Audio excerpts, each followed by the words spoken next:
بہت شکریہ. مجھے اس میں ایک بات کرنی تھی. جیسے کہتے ہیں ایک پہ حملہ سب پہ حملہ. محسن بیگ صاحب نے جو قربانی دی ہے, ایک بندے نے قربانی دے کے بہت سے لوگوں کو اس تکلیف سے بچا لیا, اس انسلٹ اور بے عزتی سے بچا لیا جو وہ انہوں نے برداشت کی ہے. وہ تو طاقتور تھے ماشاءاللہ, بااثر آدمی تھے, باقی ساتھیوں میں ان کی عزت تھی, احترام تھی. غریب اگر کمزور صحافی ہو جاتے تو اس کے لیے کتنے بڑے مسائل بنتے. اس حوالے سے یہ کہ ان ایک آدمی نے آپ سب لوگوں کی جنگ لڑی ہے, اور اس کے علاوہ انہوں نے باقاعدہ ایک لسٹ بنائی ہوئی تھی جس کے تحت کئی اور لوگ بھی اریسٹ ہونے تھے, اور ایشو اتنا ہائی لائٹ ہو گیا کہ اس کے بعد گورنمنٹ کے لیے مسئلہ بن گیا. اور جو منٹھار قسم کے نتائج گورنمنٹ چاہتی تھی ان کی گرفتاری سے, وہ جب ان کو حاصل نہیں ہوئے اور اجرت میں انہوں نے ایک اور پیکا ایکٹ بنایا, اور اس پیکا ایکٹ کو آج جیسے ہائی کورٹ نے اڑا کے رکھ دیا ہے گرفتاری کے ایشو کو. تو اس لحاظ سے اگر یہ بیگ صاحب نے اس طرح رجسٹ نہ کیا ہوتا, اور اس رجسٹنس کی ایک خاص بات یہ تھی کہ 9:30 بجے انہوں نے ایف آئی آر کی ہے ان کے گھر آنے کے بعد, جب یہ ایشو کریٹ ہو گیا. جب ایشو نہیں تھا تو یہ ایف آئی آر کر کے ہی نہیں آئے تھے. ایف آئی آر بعد میں ہوئی ہے, 9:15 بجے یہ ان کے گھر بیٹھے ہوئے تھے. اور اس کے بعد بیلف کو جب انہوں نے موقع نہیں دیا تو یہ بھی توہین عدالت کی ہے. اس کے بعد جب ان کو تھانے میں تشدد کیا گیا ہے تو یہ بھی 156D کی خلاف ورزی کی گئی ہے. اور پھر ماورا اختیار ان کے ساتھ جو سلوک ہوا ہے وہ اپنی جگہ پہ ایک لا قانونیت ہے. جو پیکا ایکٹ آیا تھا اس میں جو ابھی تھا کہ آپ فیک نیوز نہیں دے سکتے, تو اس کا سب سے بڑی جو فالٹ تھا وہ یہ تھا کہ یہ کون ڈیسائیڈ کرتا کہ یہ فیک نیوز ہے؟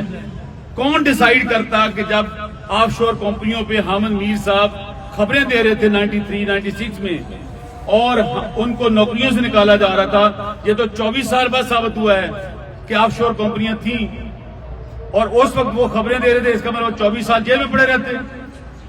اور ابھی اور بھی اس طرح کی اور خبریں ہیں جن کے حوالے سے ہم بات کر. ابھی ایک اور بات, اون شرازی صاحب نے خبر دی تھی سب سے پہلے ریحام خان کی طلاق کی, اور وہ پورے 1 ماہ پہلے دی تھی, مجھے یاد ہے آج تک. اور 1 ماہ تک پی ٹی آئی انکار کرتی رہی کہ ایسا کوئی واقعہ نہیں ہوا. اور پھر 31 دن کے بعد انہوں نے پھر پی ٹی آئی کے ترجمان نے اس کہا تھا کہ جناب یہ طلاق ہو گئی ہے. تو اس کا مطلب 30 دن جو تھا وہ فیک نیوز تھی نا پھر, تو اس کو تو ڈینائی کرتے رہے آپ لوگ.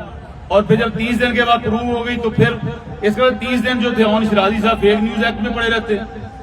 تو اس لحاظ سے میں سمجھتا ہوں کہ یہ آج کا جو واقعہ ہائی کورٹ میں الحمدللہ رجسٹ کیا, پی ایف یو جے گئی اور ساتھیوں نے وہاں پہ اپنا کیس فائٹ کیا اچھے طریقے سے, اور صحافیوں کی گرفتاری کے قانون کو ختم کروایا, اس شیک کو ختم کروایا.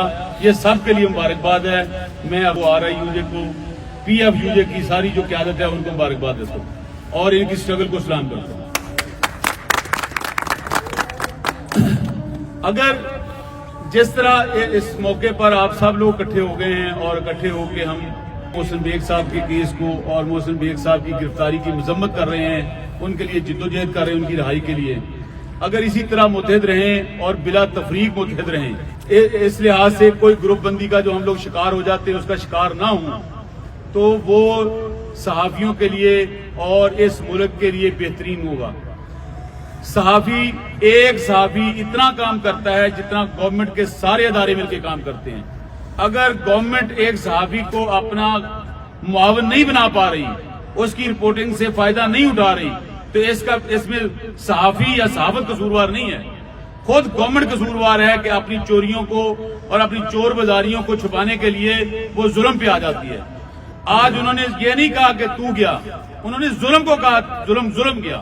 خود کہتا رہا عمران خان ایک زمانے میں کہ سوشل میڈیا پہ بندی لگانا فاشسٹ ہے. اگر وہ فاشزم تھا تو اب آپ جو لگا رہے ہیں پھر یہ کیا ہے؟